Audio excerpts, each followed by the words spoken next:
In 1889, Anna Bissell lost her husband, and he left her a failing company. The bank told her to sell. Her family said sell. She said, "Watch me build an empire."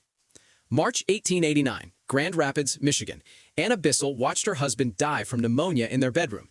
Anna raised 5 children, owned a struggling carpet sweeper factory teetering on bankruptcy, and a choice no woman had ever faced.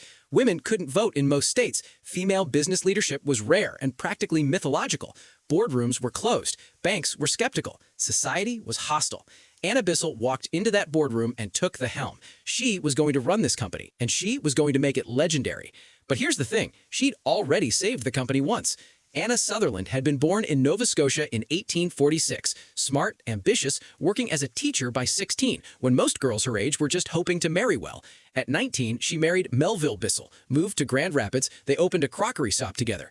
Business was decent until they noticed a problem. The wooden shipping crates shed sawdust everywhere. It ground into their store carpets and was impossible to clean. Brooms just pushed it around. So Melville invented a mechanical carpet sweeper with rotating brushes that actually picked up dirt instead of scattering it. Brilliant invention, but Melville was an inventor, not a salesman. Anna could sell anything. She hit the road with prototypes, door to door, town to town. She walked into general stores, demonstrated sweepers with passion skeptical shop owners couldn't resist. She convinced John Wanamaker, the man who pioneered the modern department store, to stock Bissell sweepers on his shelves. That deal alone changed everything. Anna became the company's top salesperson. 1884, disaster struck. Fire gutted their entire factory. Most businesses would have collapsed. She leveraged her reputation, relationships, every connection she built. She secured the loans they needed. Within 3 weeks, they were back in business. She protected patents and trademarks. She created consistent, recognizable branding. She expanded internationally, taking Bissell sweepers to Europe, Latin America, Asia. She landed the ultimate endorsement. Queen Victoria demanded that Buckingham Palace be Bisselled weekly. By 1899, just 10 years after taking over, Bissell was the largest carpet sweeper company in the world. She introduced one of America's first pension plans. She provided workers' compensation for injuries. She knew every employee by name, asked about their families, showed up at their weddings and funerals. During the 1893 economic depression, when companies across America laid off thousands, Anna refused to fire a single person. She reduced hours and found other roles to keep everyone employed. Credit to owner. Her workers didn't just respect her, they loved her. The Bissell Company has never had a strike in its entire 140-plus-year history, not one. That's Anna's legacy written in loyalty.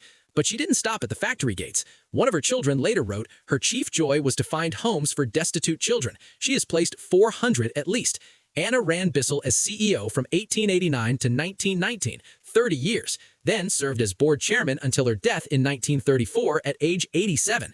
She raised 5 children as a single mother. She built a struggling factory into an international brand. She pioneered labor practices that wouldn't become standard for decades. She proved that compassion and capitalism could coexist.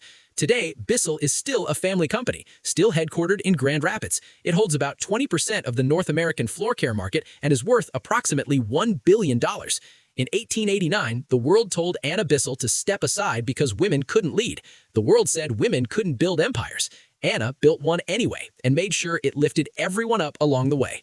Anna Bissell, 1846 to 1934. Teacher, salesperson, CEO, pioneer. America's first female CEO of a major manufacturing company. She didn't just break the glass ceiling, she swept it clean.